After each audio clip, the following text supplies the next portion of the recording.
За найзуудаа энэ хэсгээр бид нар glyphs буюу монголоор glyph бичгийн тэг бэлэг тэмдэг гэж орчуулдаг. Ойлголтын тухай үзнэ. За дасгалын 13 дугаар хавцснаас бид нар хоёр файлыг нээе. Эхлээд picture postcard гэсэн Photoshop файлыг нээж байна. Хоёр дахь нь өмнө хичээл дээр хийсэн text on cycle гэсэн Photoshop файлыг нээж байна. За picture postcard зургийг томруулад энэ шуудангийн тамга дээр хоёр бөөрөнхий цэг шиг тэмдэгтийг яаж оруулахыг бид нар үзэх болно.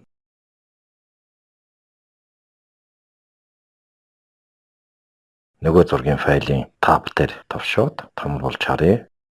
Харагдцыг 100% дээр тавиад зургаа move хийж энэ талбар дээр тойргийн даавах текст маань бүтнээрээ гарч ирэх байдалд оруулж өгч байна.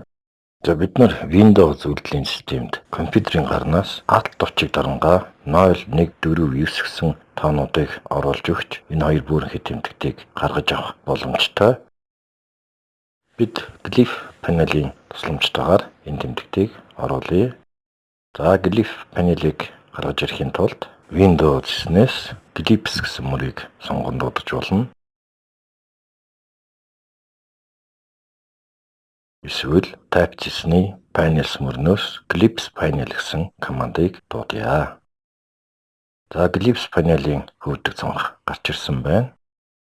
Фонтны төрлийн доод мөрөнд доош задрах зэснээс Entire font гэсэн сонголт хийвэл тухайн фонтод байх бүх хэвлэлбэрүүд гарч ирж байна. За энэ фонтны төрлөөс өөр фонтыг сонгох боломжтой. Жишээлбэл Wingdings гэсэн фонтны төлөвийг сонгож байна. За энд янз бүрийн тэмдэгтүүдийг сонгож оруулах боломжтой. Энэ тэмдэгтийг томсгож харна гэвэл доор мөрөнд байгаа дээш доош харсан үсгийн айкон дээр тавшилт хийхэд томорч жижигэрч харагдаж байна. Эсвэл доод хэсэгт байх zoom айкон дээр товшин томруулж жижигрүүлж болно. Энэ zoom хэрэгсэл нь слайдер буюу гүгч хэлбэртэйгээр тэр доор байж байна. За тэгээ гүгчийг цааш нааш нь болгож томруулж жижигрүүлэх боломжтой байна.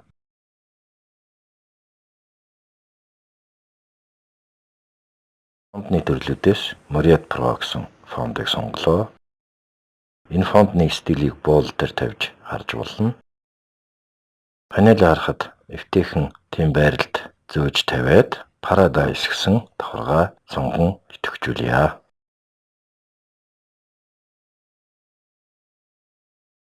Зүүн босоо багамдах хэрэгслүүдийн панелаас текст хэрэглийг сонгоод Paradise гэсэн текстийн үгийн төгсгөлд нэг тавшилт хийхэд курсор маань анивчж байна. За ингээд Glyphs панелаас бидэнд тохирох тэмдэгтээ хаяа. За Middle dot гэсэн англи нэртэй тэмдэгт байна. Үүн дээр хоёр тавшилт хийж оруулъя. За мөн Bullet гэсэн тэмдэгт бас байж байна. За үүн дээр бас хоёр тавшилт хий. Middle dot гэсэн дөрвөлжингийн баруун доод буланд жижигхэн дөрвөлжин тэмдэгт байна. За энэ Glyph-т өөр хувилбарууд байгааг харуулж байна. Middle dot гэсэн тэмдэгтийг selection хийж авахад доох нь хэсэгт нь хүснэгтд байж болох хоёр хувилбар гарч ирсэн байна. Нэг нь арай доор, нөгөөх нь арай дээр байралтай тийм бөөрөнхий дугуй тэмдэгт байна. Үсгэн дээр байна уу гэж үзээд S үсгийг selection хийхэд нэмэлт хувилбарын хүснэгт гарч ирэхгүй байна.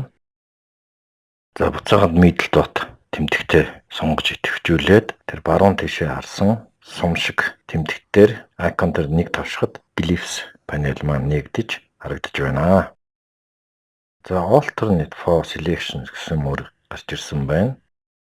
Байж болох хувилбарууд харагдаж байна. За ингээд бидэнд Bullet гэсэн тэмдэгт тохирно гэж үзээд өмнө нь оруулсан тэмдэгтийг арилгана. Paradise гэсэн үгний P үсгний өмнө бас нэг тэмдэгт оруулах ёстой. За инхийн тулд P үсгний өмнө курсороо аваачиж товшоод курсор анивчхад Glyph панелаас бид нар Myriad Pro фонтны доодхон мөрөнд байгаа punctuation гэсэн мөрийг сонгоод P үсгний өмнө курсороо авч тавьсныг шалгаад за эндээс бид нар Bullet тэмдэгтээр хоёр удаа тавшилт хийж энэ тэмдэгтийг оруулж байна. За ингээд Glyphs панелийг хураалаа.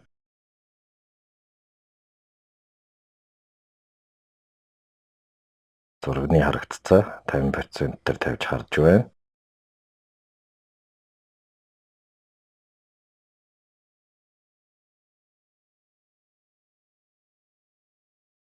Picture postcard гэсэн файлын таб дээр товшиж харъя. Адил болж байна уу? Эсхийг бас шалгаж үзэж байна. За ийм байдлаар найзуудаа Clips panel буюу монголоор бичгийн хэв, бичгийн тэг гэсэн ойлголттой холбоотой панелтай хэрхэн ажиллахыг энэ хэсгээр бид нар үзэж дуслаа.